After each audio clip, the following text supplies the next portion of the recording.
6 e 11 do livro de Juízes. Glória a Deus. O anjo do Senhor veio e assentou-se debaixo do carvalho que está em Ofra, que pertencia a Joás, a Biesrita, onde Gideão, seu filho, estava malhando o trigo no lagar, para esconder dos midianitas.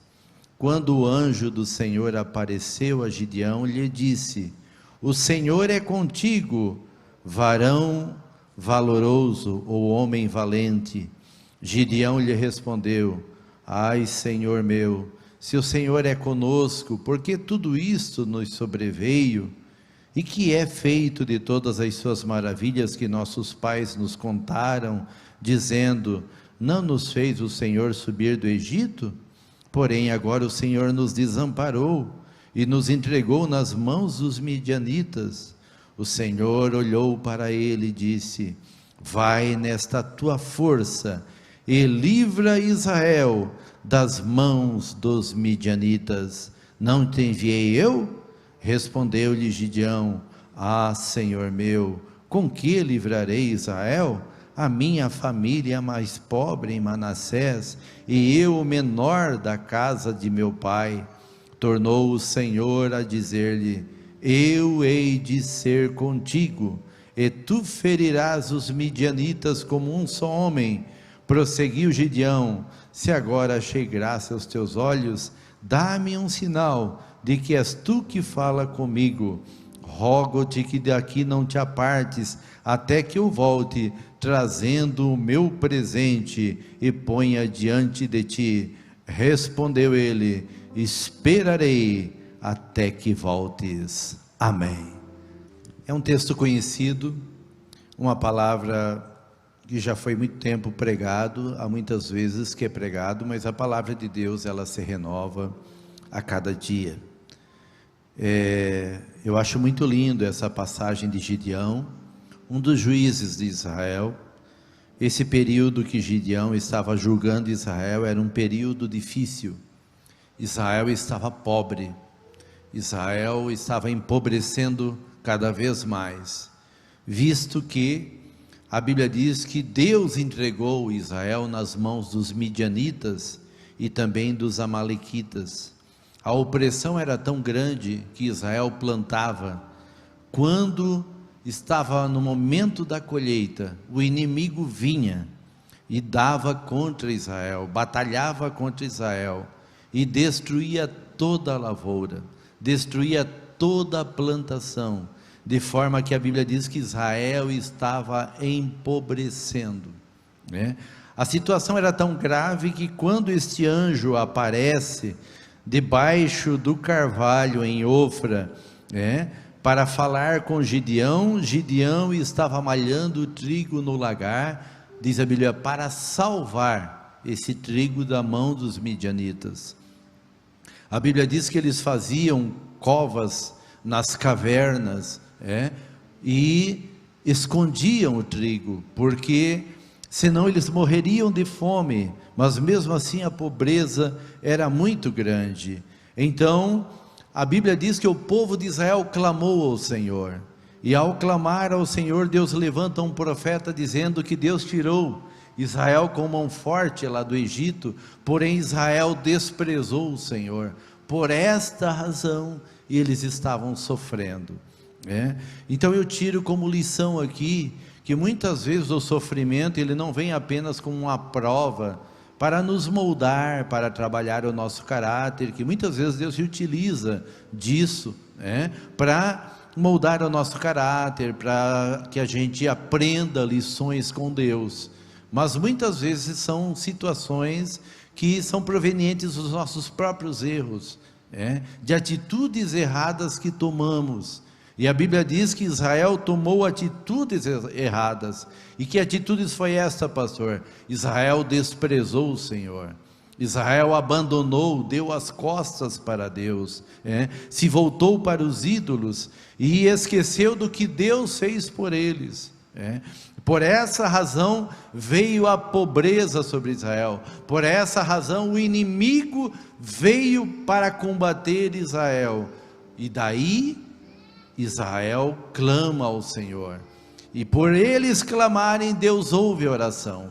Irmãos, Deus é misericordioso e bom, que mesmo que a gente erre, e mesmo que a gente esteja sofrendo por ter errado, colhendo muitas vezes as consequências do nosso erro, se nós clamarmos ao Senhor, Ele nos ouve e nos atende.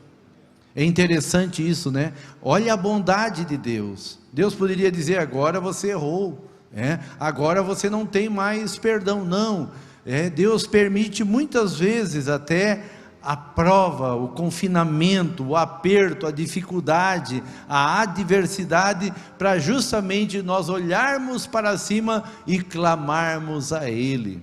E Deus sempre levanta pessoas para nos ajudar, Deus sempre levanta pessoas para liderar, Deus sempre levanta pessoas para interceder. Aqui Deus levanta esse juiz chamado Gideão. A Bíblia diz que ele malhava trigo no lagar. O lagar é uma cova mais ou menos quadrada de 2 por 2, por 1,50 m mais ou menos de profundidade, onde as pessoas tinham o hábito de jogar as uvas, e os escravos pisarem as uvas, e todo o sumo daquela uva, o suco, e descia por uma canaleta, até um recipiente, onde eles faziam então o suco da vide, o vinho, e o lugar não era para malhar trigo, era para pisar as uvas. Só que não era a época de uvas e nem de pisar as uvas, era a época de trigo, do trigal. Veja a estratégia de Gideão. Ele foi estratégico, e pessoas que são inteligentes e estratégicas, Deus sempre levanta, sempre levanta para liderar. Gideão pensou: aqui o inimigo não chega, porque ele sabe que agora não é época de uvas, e vão pensar: não tem ninguém aqui, então eu vou malhar trigo tranquilamente aqui, porque o inimigo não vai chegar aqui. E de fato não foi. Mas sabe quem chegou lá? O anjo do Senhor. Glória a Deus. E a Bíblia diz que não era um anjo do Senhor, era o anjo do Senhor. Teofanicamente falando, era Jesus em forma de anjo, que apareceu para Gideão e disse: o Senhor é contigo, varão de valor. Aleluia! Irmão, às vezes a gente pensa que diante de dificuldades, de enfrentamento, de lutas que passamos, e até de erros que cometemos, Deus nos desprezou, acabou para nós. Não, não. Deus está aqui nesta noite dizendo para você: você é homem, você é mulher de valor. Deus ama você. Aleluia! E Deus gosta de pessoas realmente que tenham planos, que trabalhem a mente, que pensem em fazer alguma coisa. Esse homem era um homem trabalhador, e Deus honra muito as pessoas que trabalham, E o que eu vejo aqui é que Gideão, ele se considerou inapto para aquele trabalho, porque Deus disse: você vai livrar Israel. Você será o líder, você será um juiz de Israel, para livrar Israel das mãos dos midianitas. E aí Gideão foi logo se desculpando e dizendo: Senhor, mas eu sou o menor da casa do meu pai, a minha tribo, a minha família é a mais pobre em Manassés, e eu ainda o menor da casa do meu pai. Pois era desse que Deus queria. Era Deus que Deus estava precisando. Pessoas que se humilham, pessoas que reconhecem que não tem nada para oferecer, aleluia, que são vazios de si próprio. Deus gosta dessas pessoas, porque Deus pode preencher o seu interior com a sua glória, com a sua presença, aleluia. E foi importante, porque Deus tornou a falar com ele, dizendo: eu hei de ser contigo, e tu ferirás os midianitas como um só homem. E aí Gideão não entendeu muito bem, mas ele disse: olha, se eu achei graças aos teus olhos, então eu vou apresentar um presente para você, uma oferta ao Senhor. E ele respondeu: vou esperar até que voltes. Deus aceita a nossa oferta, querido. Às vezes a gente acha que a nossa oferta, como disse o nosso pastor lá, de R$1, óbvio que de muitos anos atrás, mas é pequena, mas às vezes é só R$1 que você tem mesmo. Aquela viúva só tinha 2 moedas, mas ela deu todo o sustento que tinha. Jesus testemunhou dela. Jesus testemunhou dela. Então Deus, Ele sempre aceita a sua oferta quando ela é com coração, com amor. E Gideão queria oferecer uma oferta ao Senhor. Espera até eu te trazer o meu presente, a minha oferta, e eu vou colocar diante de ti, Senhor. Ele disse: eu vou esperar. Aleluia.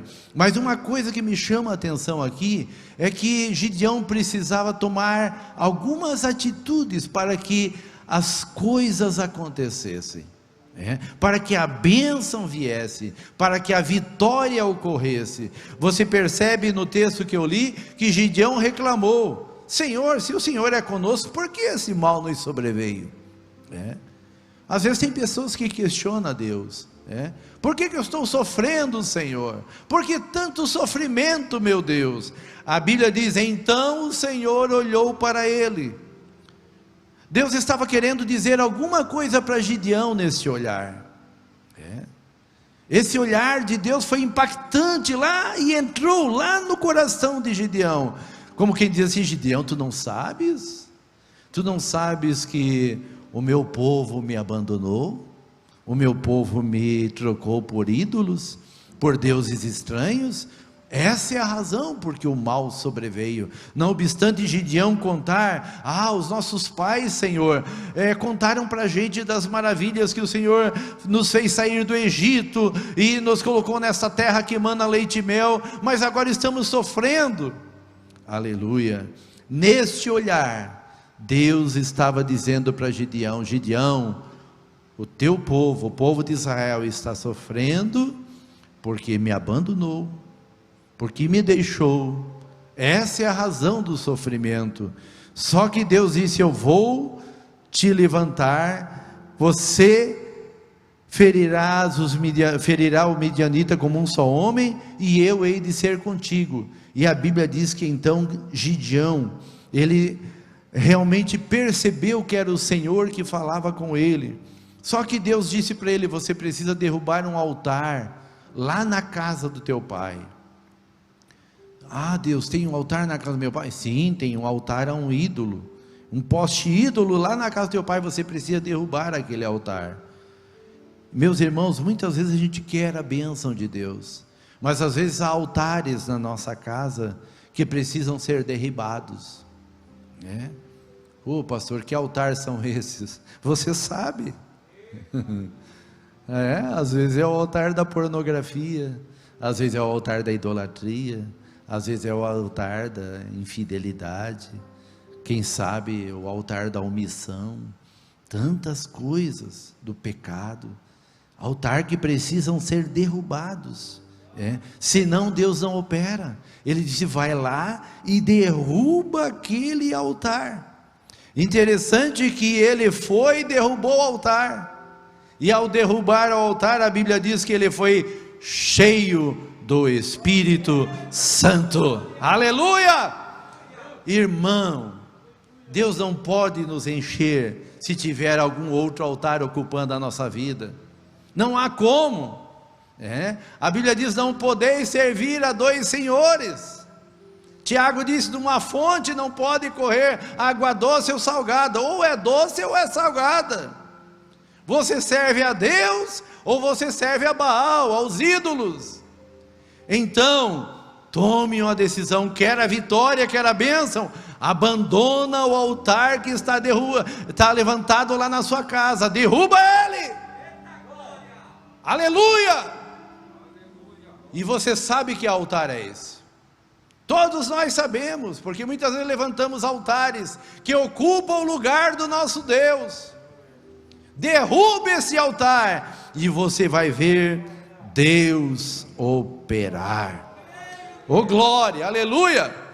Interessante que Gideão foi para a oração. Se você ler o texto todo de 6 e 7 de Juízes, você vai ver aqui muitas lições. Eu quero destacar apenas algumas. Primeiro, obediência, tinha que derrubar o altar. Primeiro, ele era humilde, reconhecia que era inapto para o trabalho. Segundo, obediência, tinha que derrubar o altar. Terceiro, foi cheio do Espírito Santo. Quarto, ele foi para a oração. Senhor, Se realmente tu vai colocar o inimigo na palma das minhas mãos, eu quero uma prova de ti. Aleluia. Eu quero que o Senhor confirme.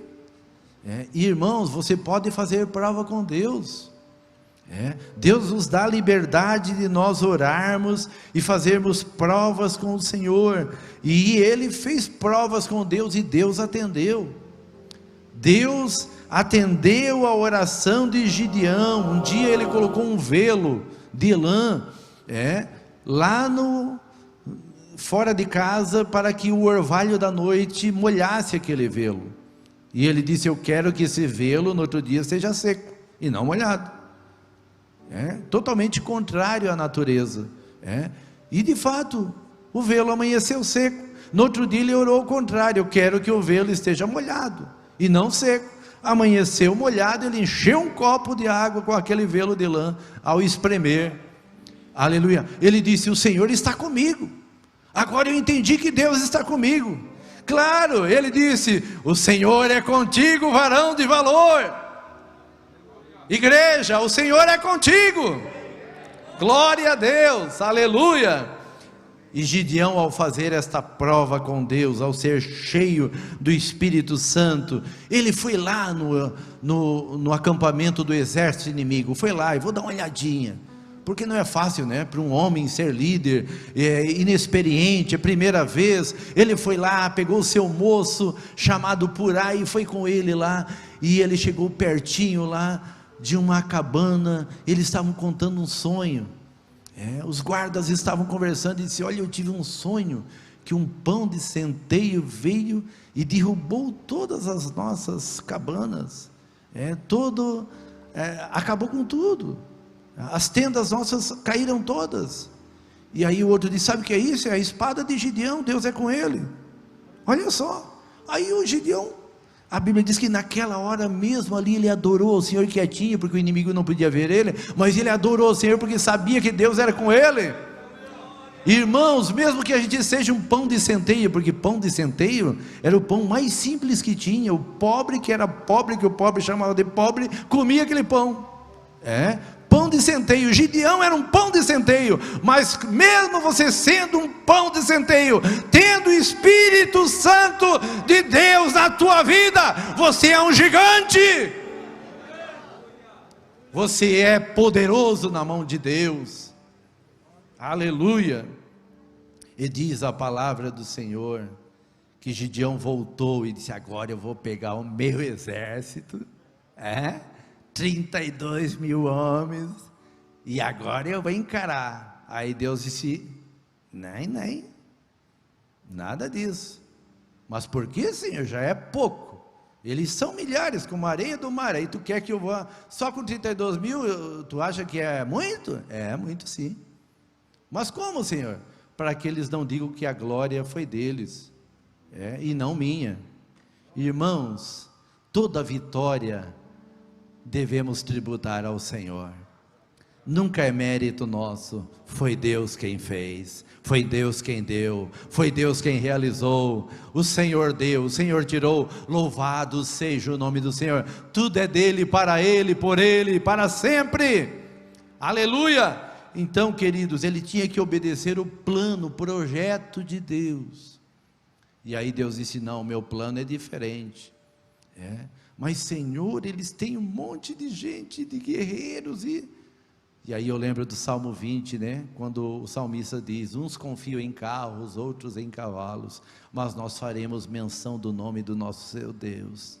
Quem confia em carro e em cavalo se encurva e cai, mas nós os levantamos e estamos de pé.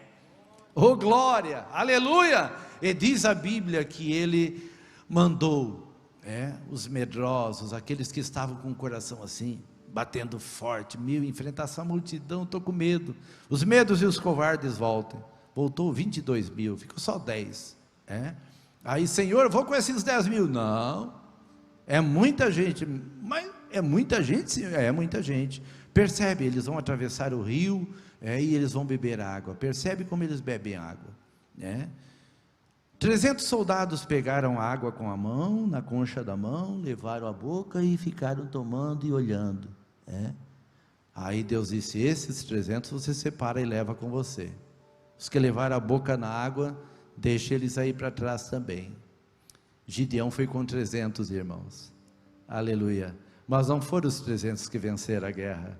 Quem venceu a guerra foi o Senhor, porque a guerra é do Senhor. A tua guerra, a tua prova é do Senhor, irmã. Mas você precisa ser humilde, você precisa ser obediente, você precisa ser cheio do Espírito Santo, você precisa orar, você precisa obedecer o projeto de Deus na sua vida.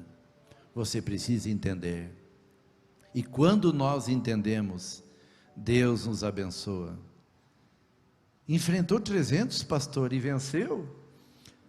Aleluia. Quando ele pensou em ir, os homens já tinham se matado. Porque os 300 que foram levaram trombetas e cântaros. E a estratégia era esta: quando eu tocar a trombeta, todo mundo toca a trombeta, os 300, uma vez só, e quebre os cântaros. Irmãos, aquele barulho, ele repercutiu tão forte, tão grande, que o povo midianita e amalequita pensou: eles alugaram o exército das outras nações e estão vindo todos contra nós.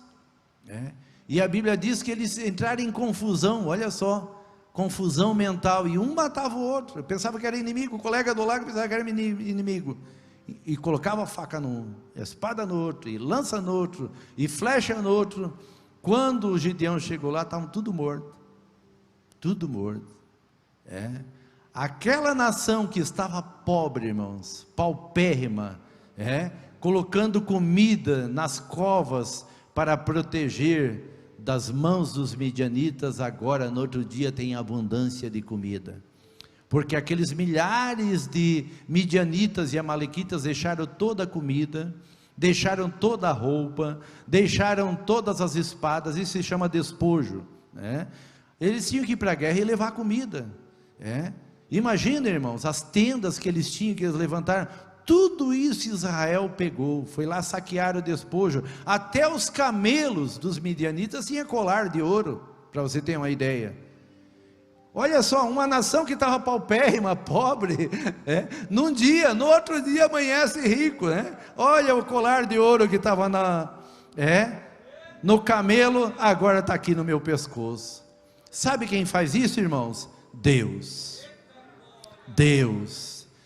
muda as trevas em dia, porque Ele é Deus poderoso para todas as coisas realizar. E o nome do Senhor foi glorificado, e Deus deu vitória para o povo de Israel, mas ele teve que obedecer. O caminho da vitória é a obediência, não tem outro caminho para vencer, queridos, não tem. Aleluia. Quer ser vitorioso? Obedeça, e Deus será contigo.